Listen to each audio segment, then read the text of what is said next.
Saudi अरब की इस बेअदबी पर जब मैंने बात की तो कुछ लोगों ने एतराज उठाते हुए ये दलील, ये जवाब पेश किया कि जनाब ये तो रोज़े मुबारक का बैरूनी हिस्सा यानी सहन है, ये रोज़े मुबारक का हिस्सा तो नहीं, इसमें बेअदबी वाली तो कोई बात नहीं, आप थोड़ी तहकीक कर लेते। चलें, आपका एतराज एक तरफ, पहले मैं इसी सहन, इसी हरम पाक मस्जिद नबी की तामीर का वाक़या याद दिला देता हूँ। तुर्कों ने जब मस्जिद नबी की तामीर करना थी तो पूरे आलम इस्लाम, आलम अतराफ में से अमारत साजी के फनून में माहिरीन की एक जमात तैयार की गई। इस्तांबुल से बाहर एक शहर बसाया गया, उस जमात को वहां ठहराया गया। तुर्क हुकूमत ने यह फरमान जारी किया कि ये तमाम लोग जो अपने फन में माहिर हैं, अपने एक होनहार बच्चे को अपना फन कुछ इस तरह से सिखाएं कि उन्हें इस हुनर में बेमिसाल और यकता कर दें। तुर्क हुकूमत उन बच्चों को कुरान का हाफिज बनाएगी, उन्हें घुड़सवारी, शाह सवारी सिखाएगी, तलवारबाजी और तीर अंदाजी सिखाएगी। 25 साल के अरसे के बाद 500 लोगों की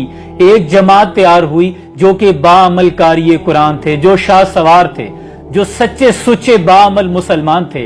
उन्होंने फिर मस्जिद नबी की तामीर कुछ इस तरह से की, बावुजू होकर, कुरान करीम की तिलावत करते हुए, दुरूद पाक पढ़ते हुए, और किसी भी टाइल को अगर नस्ब, पत्थर को नस्ब करना होता था तराशने के लिए मस्जिद नबी की हुदूद में नहीं बल्कि मदीना की बाहर हुदूद से जाकर उस पत्थर को तराशा जाता, काटा जाता कि उससे जो आवाज पैदा होगी, हुजूर अकरम सल्लल्लाहु अलैहि वसल्लम हमारे आका और साहिब जो आराम फरमा रहे हैं, कहीं उनके आराम में खलल पैदा ना हो। फिर उस पत्थर, उस टाइल को जब हरम में नस्ब किया जाता तो उस हथौड़े पर भी कपड़ों की एक तह चढ़ाई जाती।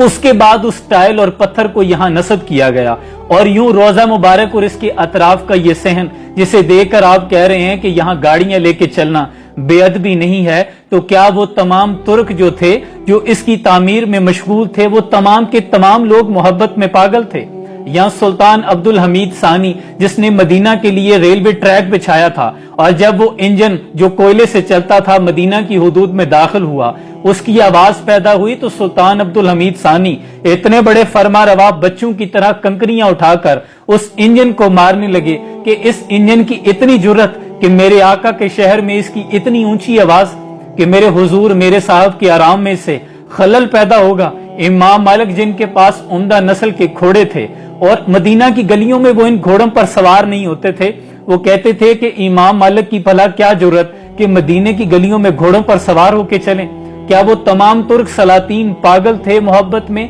जो कि शुतुरमुर्ग और मोर के पंख जो इसी हरम पाक में सफाई के लिए इस्तेमाल होते थे, जब वो मोर के पंख खिंच जाते थे तो मंगवा कर उन मोर के पंखों को अपनी दस्तारों में सजाना तो इम्तियाज समझते थे। ये थी मोहब्बत की मिराज। और एक तरफ आप ये देखें कि क्या ये सहन इतना लंबा है कि यहाँ पैदल चलकर नहीं जाया जा सकता। इम्तियाजी सलूक किसके लिए है? जबकि इकबाल ने तो फरमाया कि ऐन लड़ाई में आ गया अगर वक्त नमाज, किबला रू होकर जमी बोस हुई कौमे हिजाज, और एक ही सफ में खड़े हो गए महमूद व अयाज, ना कोई बंदा रहा ना कोई बंदा नवाज। जो हुजूर ने खुतबा हिज्जतुल विदा में फरमाया था कि तुम सब के सब अल्लाह की नजर में बराबर हो, किसी अरबी को अजमी पर, किसी अजमी को अरबी पर, किसी काले को गोरे पर, किसी गोरे को काले पर कोई फौकियत नहीं, तुम सब के सब आपस में भाई हो, तुम सब के सब अल्लाह की नजर में बराबर हो, सिर्फ फौकियत तकवे की बुनियाद पर है। फिर ये इम्तियाजी सलूक क्यों? फिर ये बेअदबी करने की क्या जरूरत है कि वो गाड़ियां जो अपने मोहल्लों में, अपने रोड्स पे चलाते हैं, आप रोजा मुबारक के इतने करीब क्यों ले जाएं?